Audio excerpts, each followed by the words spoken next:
To access the air filter, first open the hood. Use the hood prop rod to support the hood. The air filter is located here. Disengage the fasteners. Lift the housing and free the tabs from their catch. Remove the old filter from the housing and clean out any debris inside. Insert your new filter into the housing. Reinstall the housing by sliding the securing tabs in.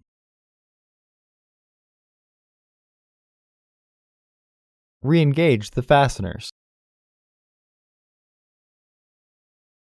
Remove the hood prop rod and close the hood.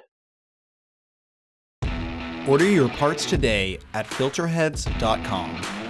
Also, please like our video and subscribe to our channel so you won't miss any new content.